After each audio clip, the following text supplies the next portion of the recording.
여러분 안녕하십니까.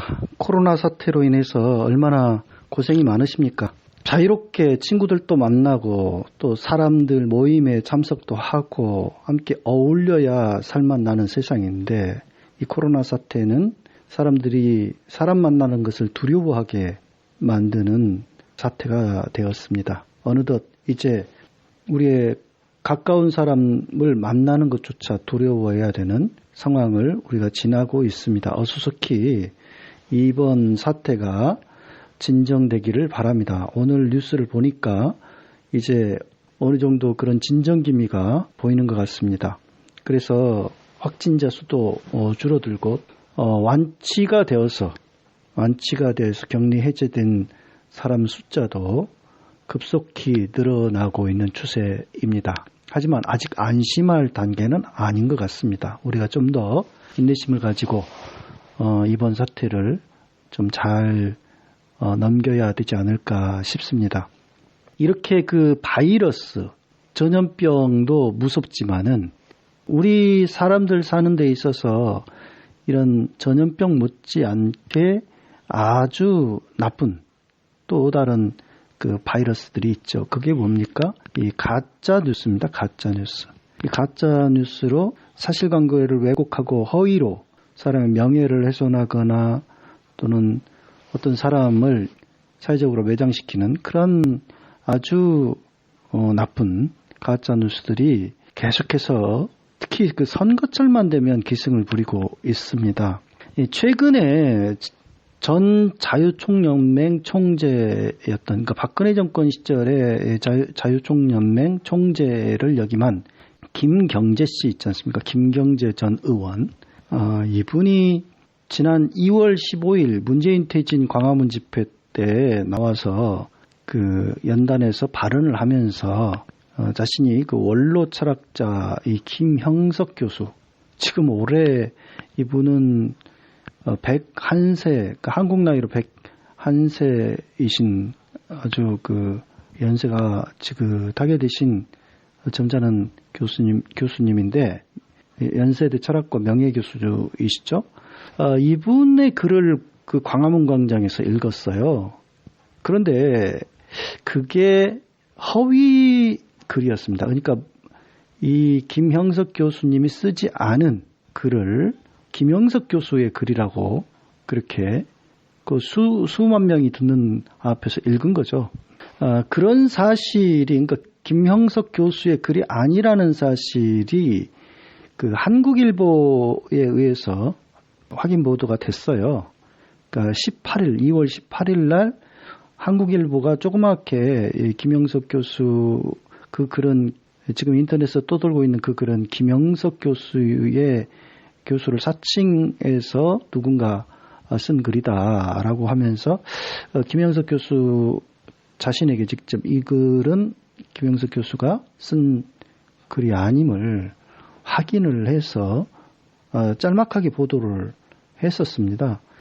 그런데 이제 이 이후에 이제 그러면 그런 김형석 교수 사칭 그림이 드러났으니까 해당 글들이 좀 삭제가 되고, 뭐 그렇게 김형석 교수의 글이라고 주장했던, 널리 퍼뜨렸던 사람들이 사과하고 이렇게 사태가 마무리가 돼야 되는데 그러지 않았어요. 제가 이제 좀 취재를 해봤는데, 김경재 씨 광화문 광장 발언, 그러니까 김경재 전 그 자유총연맹 총재가 광화문에서 2월 15일 날 문제의 발언을 한 그 영상이 아직 그대로 남아 있습니다.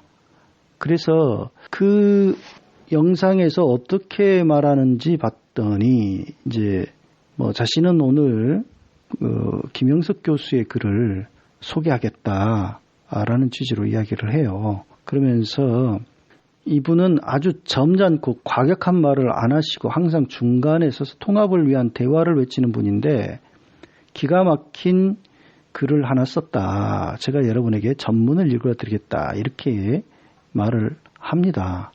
근데 김영석 교수가 그 원로 철학자로서 지금 상당히 그 인기가 많습니다. 지금 101살을 연세가 드셨는데 101세임에도 불구하고 현역으로 활동하고 계시거든요. 그러니까 뭐 신문 동아일보나 조선일보에다 칼럼을 계속 쓰고 계실 정도로 아주 대단하신 분입니다. 아직 현역인 거예요. 예, 현역으로 이렇게 그 신문 칼럼을 기고하실 정도로 정정하신 그런 분인데, 뭐 이분의 쓴 책들이 뭐 예를 들면 선하고 아름다운 삶을 위하여 이런 책 있지 않습니까? 또는 뭐 고향으로 가는 길 어떻게 믿을 것인가. 이분이 아주 신앙적으로도 굉장히 그 신앙이 좋으신 또 교수님이시거든요. 그래서 뭐 삶의 한가운데 영혼의 길을 찾아서 뭐 이런 책들이 잔잔한 그 사람들에게 울림을 주는 것 같습니다. 저도 이제 이분의 책은 직접 읽어보지는 못했고 칼럼만 몇 개 읽어봤는데요. 그러니까 1920년생이셔요. 1920년생이시고 뭐 아직까지 정정하게 글을 쓰고 계십니다. 그런데 이제 그 김영석 교수의 글이라고 하면서 김경재 씨가 광화문 광장에 2월 15일 날 그 글을 소개하겠다면서 읽은 거죠. 근데 그 내용이 참 가관입니다. 그러니까 그 내용은 뭐냐면은 국민에게 등급이 존재한다. 그러니까 제목이 이제 국민에게 고함인데 국민에게는 등급이 존재한다. 라고 하면서 시키면 시키는 대로 하는 글도 모르고 그런 무지랭이 민초가 있고, 그 다음에 글은 알고 문제점도 알지만은 그 불만을 드러내서 표시하지 않는 백성이 있고, 불의에 저항하고 외치고 행동하는 시민이 있다라고 이야기를 합니다. 구체적으로 이제 이렇게 이야기를 해요. 국민들에게도 등급이 있다. 같은 하늘 아래 같은 공기로 숨을 쉬지만 국민들 격이 다르다. 첫째는 여러분에게 묻겠다. 문재인이 깽판을 쳐도 괜찮다고 보는가? 두 번째, 종북 사회주의 국가로 바뀌어도 잘 살 수 있다고 보는가? 나는 방관해도 누군가 막아준다고 보는가? 나라가 망해간다. 안보가 무너지고 경제가 망가지고 민생이 파탄나고 일자리가 소멸되고 침묵하다 못해 그렇게 만든 자를 지지하는 한국 국민들은 분명 시민은 아니고 어리석은 백성과 민초들이 아니겠는가? 이런 이야기를 합니다. 그러면서 배웠다고 안다고 우기면 사는 짓이 민초 짓이라면 개와 돼지나 마찬가지라. 뭐 이런 이야기를 해요. 입고 먹고 쓰는 것은 세계적 수준이나 아무 생각이 없이 무엇인지도 모르고 지낸다면 역시 개, 돼지들이다. 이런 식으로 하면서 지금의 문재인 정권 실정에 대해서 저항하지 않는 사람은 개나 돼지나 다름없는 민초다. 이런 주장의 글입니다. 그러면서 걸기를 하라고 막 하는 그 선동하는 경문에 해당되는 글인데요. 이런 글을 김영석 교수가 썼다라고 하면서 이 글을 널리 퍼뜨려 달라는 문구까지 맨 밑에 또 달아져 있습니다. 김경재 씨는 이 글을 그 광화문에서 읽으면서 이 글은 김영석 교수의 글이다. 자신의 글이 아니라 김영석 교수의 글이다. 이렇게 누누이 이야기를 합니다. 그런데 한국일보가 이제 김영석 교수에게 직접 그 통화해서 확인을 해보니까 누군가 내 이름을 도용한 것 같다.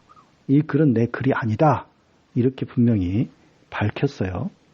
이제 한국일보 기사가 워낙 조그맣게 났기 때문에 이제 그럼에도 이제 계속 또 이게 김영석 교수의 글이다라고 하면서 인터넷에 이게 유포가 되고 유튜브 방송들에 계속 이렇게 퍼져 나가는 것을 보면서 아마 김영석 교수가 안 되겠다 싶었는지 조선일보의 이 양반이 이제 그 백세일기라는 그 시리즈 글을 쓰고 있거든요. 거기에다가 직접 누군가 내 이름을 훔쳐 가짜 뉴스를 찍어냈다라고 하는 글을 2월 20일자로 기고를 합니다. 그 내용을 보면은 이렇습니다. 그 내용을 보면은 어떤 사람이 자기 유튜브에 국민에게 고함 김형석이라는 글을 올려 화제가 되어 있었다. 동명이인이겠지 하고 봤더니 100세가 넘은 철학 교수라 했다. 그런 사실을 전혀 모르고 있던 나에게도 전화가 몇 통 걸려왔다. 실정을 알만한 사람에게 부탁해 내용을 찾아 읽어보았다. 물론 내가 썼거나 얘기한 게 전혀 아니다. 글을 올린 사람이 자기 글과 실명으로는 영향력이 작을 것 같으니까 내 이름을 도용했는가 싶었다. 걱정해주는 사람들도 교수님을 아는 사람은 모두 알겠지만 혹시라도 누가 될 것 같아 말씀드린다는 얘기다. 한 신문 기자는 그런 가짜 뉴스들이 악용되는 경우가 있으니 기사로 쓰겠다고까지 했다. 이 속에 깔려있는 문제는 심각하다. 나는 중학교 때 서양사를 가르치던 김성식 선생에게 로마는 영원하리라고 믿었는데 무엇이 그 종말을 만들었는가? 도덕성의 퇴락이었다는 가르침을 받았다. 어렸을 때는 인도의 간디 전기를 읽으면서 진실은 세상 끝까지 남지만 거짓은 죄악을 남기고 사라진다는 교훈을 얻었다. 그리고 철들면서 도산 안창호에게 정직이 애국심이라는 삶의 모범을 배웠다. 만일 도산의 뜻대로 죽더라도 거짓말은 하지 말자는 뜻을 다들 실천했다면 지금 우리 사회의 현실은 완전히 달라졌을 것이다. 사회 여러 계층 지도자들이 정직의 모범을 보여주고 실천해야 한다. 특히 정치 지도자들은 최소한 거짓으로 말하거나 행동하지 말아야 한다. 진실을 외면하고 수단 방법으로 정의를 대신하려는 정신을 극복하지 못하면 그 정권과 국가는 비운을 초래하게 된다. 정치적 목적을 위해 반윤리적 선택을 감행한다면 국민과 역사의 심판을 면치 못한다. 이런 내용의 글이었습니다. 예, 그러니까 김영석 교수님 자신도 너무 기가 막힌 일을 겪으면서 이거 굉장히 문제가 심각하다라고 하면서 일부러 그걸 지적하고 해명하는 글을 쓰신 거죠. 자, 그래서 제가 직접 이 김경재 씨에게 연락을 해서 그러니까 김영석 교수의 글이라고 읽은 그 글의 출처가 뭐냐 물어봤습니다. 그랬더니 뭐라고 하냐면 카카오톡에 여러 군데서 돌아다니더라. 그래서 그걸 보고 개인적으로 자신이 그 김영석 교수를 아는데 그분 글이기 때문에 가져와서 소개를 했다. 이렇게 해명을 하더라고요. 그래서 아니 그 글은 한국일보에서 이미 김영석 교수 사칭 글이라고 하는 사실을 보도한 바가 있다. 라고 이야기를 하니까 직접 자신이 그 김영석 교수에게 연락을 해서 알아보고 사칭 글이면 필요한 조치를 취하겠대요.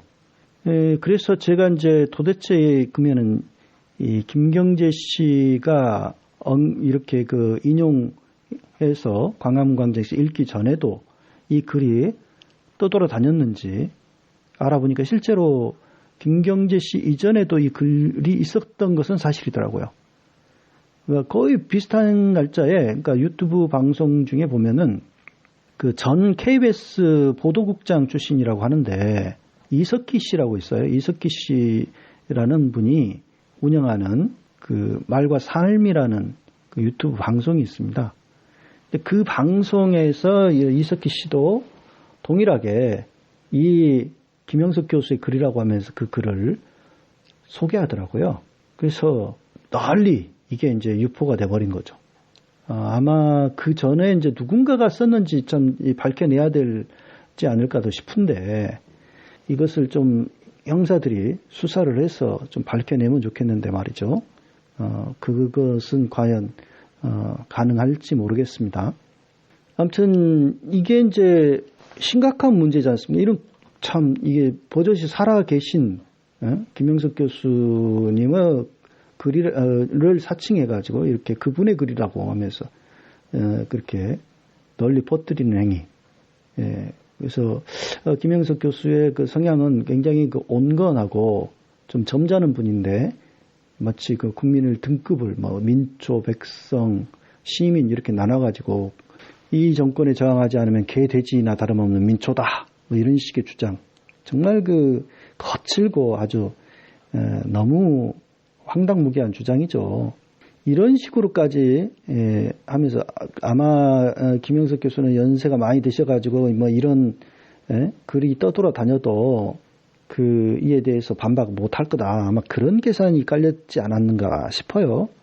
참 굉장히 악의적이라고 생각을 합니다.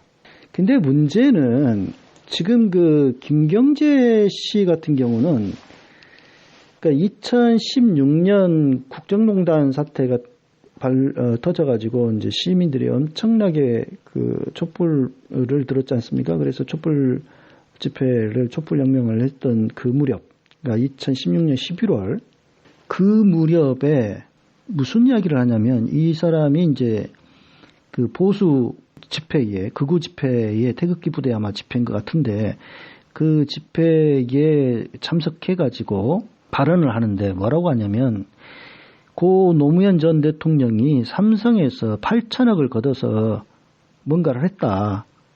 그 일을 이해찬 전 총리가 주도했다. 뭐 이런 주장을 했어요.